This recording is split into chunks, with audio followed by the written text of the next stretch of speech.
Здравствуйте, дорогие друзья! Я рада вас приветствовать на моем канале. Сегодня в данном видео я делаю незабываемо вкусный безглютеновый торт пина-колада. Торт этот готовится очень быстро, несложный вариант. Готовить я его буду без использования сыра, сливок и пшеничной муки. То есть торт в принципе получается недорогим, хотя выглядит он как дорогой роскошный тортик, и по вкусу он действительно очень вкусный. У меня несколько версий есть торта пина-колада на канале. Ссылочки на те версии я вам оставлю, конечно же, в описании к данному видео. А сейчас приготовим заварную основу для крема. Я взяла 10 яиц среднего размера, разделяю их на желтки и белки. При разделении яиц, конечно же, нужно следить за тем, чтобы ни капли желтка не попало в белки. Посуда для взбивания белковой массы должна быть всегда очень чистой и обезжиренной. Итак, белки пока отставлю в сторону, а сварю сейчас заварную основу для крема. 400 мл молока довожу сейчас до кипения. 180 грамм сахара, 70 грамм кукурузного крахмала. Все это просто перемешиваю до однородности. 16 грамм ванильного сахара, либо же можете ванильный экстракт здесь использовать. Наливаю туда еще 200 мл холодного молока.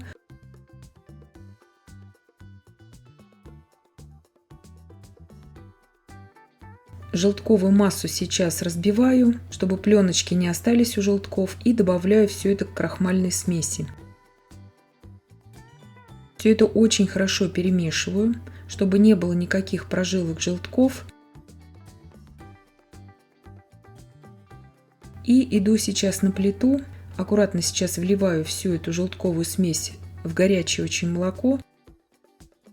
При непрерывном помешивании в кастрюле с толстым дном на умеренном огне я довожу всю эту смесь до кипения. Как только масса закипит, я провариваю ее примерно 20 секунд. Желтки так долго варить нельзя. Снимаю все это с огня и перекладываю в ту емкость, где масса у меня будет остывать до комнатной температуры. Именно до комнатной, не до холодного состояния. И обязательно накрываем эту массу пищевой пленкой в контакт, чтобы она не заветривалась.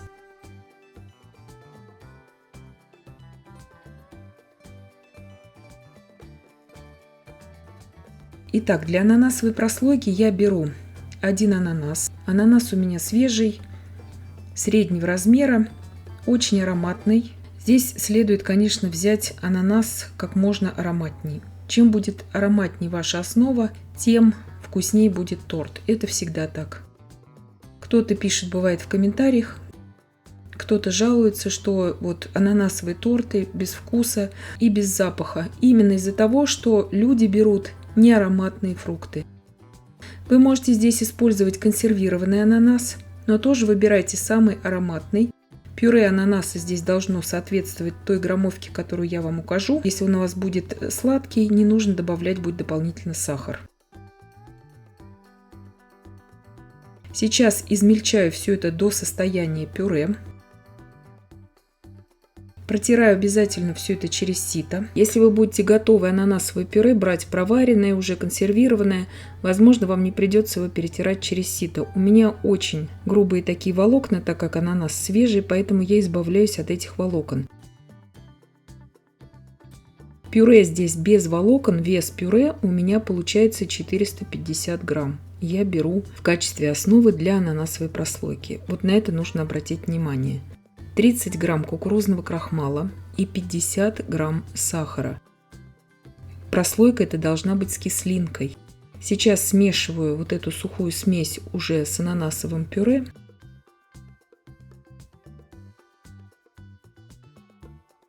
Два яйца я разбиваю в меланж. Отправляю все это к ананасовому пюре. Очень важно, еще раз, в 100-й раз повторяю, что качество ананасов, его аромат, его вкусовые качества будут здесь очень сильно влиять на вкус самого торта. И иду сейчас на плиту и уварю эту смесь до загустения. На умеренном огне в кастрюле с толстым дном я довожу всю эту смесь до кипения. Как только эта смесь у меня закипит, я провариваю ее примерно еще 20-30 секунд и снимаю ее с огня.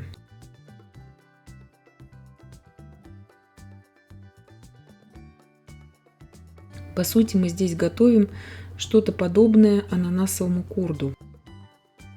Я добавляю еще 50 грамм холодного сливочного масла для того, чтобы быстрее эта смесь у меня остыла, и остужаю ее до комнатной температуры, накрыв пищевой пленкой в контакт. Обратите, пожалуйста, внимание на вкус и аромат ваших ананасов. Также накрываю пищевой пленкой в контакт и убираю остывать до комнатной температуры. 10 белков от яиц среднего размера. Вес белковой массы примерно 300 грамм. Добавляю туда щепотку соли, 16 грамм ванильного сахара. Можете ванильный экстракт, конечно же, использовать. И взбиваю до состояния такой пивной пены. И сейчас порциями туда ввожу 250 грамм сахарной пудры. Вы можете здесь и сахар использовать, и это не столь критично. Именно вот для этого торта, потому что кокосовая стружка, она такая крупноватая, и поэтому это нормально. 250 грамм пудры я ввожу. Взбивать буду примерно около 5 минут всю эту массу. Смотрите все по качеству ваших миксеров. Масса должна очень хорошо держать форму, пики будут подрагивающими, но масса глянцевая, уже такая очень красивая. 200 грамм кокосовой стружки. Стружка у меня такого среднего размера. Если у вас стружка не ароматная или такого очень крупного размера, следует измельчить ее в измельчителе, но очень аккуратно, импульсами, либо же даже в кофемолке. 60 грамм кукурузного крахмала также туда добавляю. Все это сейчас просто перемешиваю, ничего здесь уже не взбиваю. Духовка у меня уже разогрета на 160 градусов Цельсия. На режиме конвекции я буду выпекать, то есть с обдувом. Если же у вас в вашей духовке нет режима конвекции, следует выпекать этот корж при температуре 175 градусов Цельсия примерно 40-45 минут. Я же буду выпекать примерно 20-25 минут с режимом конвекции на обдуве при температуре 160 градусов Цельсия. Я вам все напишу в описании к данному видео. Противень у меня здесь 42 на 32 сантиметра. У меня прошло около 25 минут. Вот такой красивый корж у меня получился. Сверху он хрустящий, а внутри он очень мягкий и нежный. Сразу же еще в горячем виде я нарезаю его на коржи.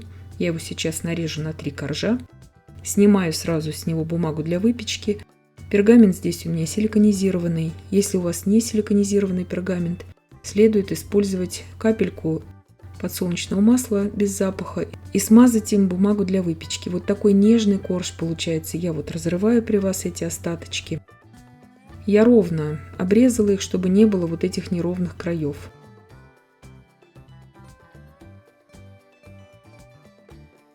250 грамм размягченного сливочного масла я взбиваю примерно 2-3 минуты до пышности и побеления. И сейчас остывшую до комнатной температуры заварную основу я всю порциями примерно по 2 столовые ложки ввожу в масло. И при непрерывном взбивании, конечно же. Долго здесь взбивать ничего не нужно, потому что масса проваренная с крахмалом уже предварительно, эта масса, она может просто становиться жидкой при очень длительном взбивании. Здесь самое важное, чтобы температура этих масс была примерно 25-27 градусов Цельсия. Иначе вся эта заварная основа и все это масло будут расслаиваться. Самая частая ошибка при взбивании заварного крема. Любого. Сейчас я добавляю туда пару капель ромового ароматизатора. Здесь я готовлю безалкогольную версию, поэтому добавляю просто ароматизатор рома. Вы же можете вообще не добавлять никакой алкоголь.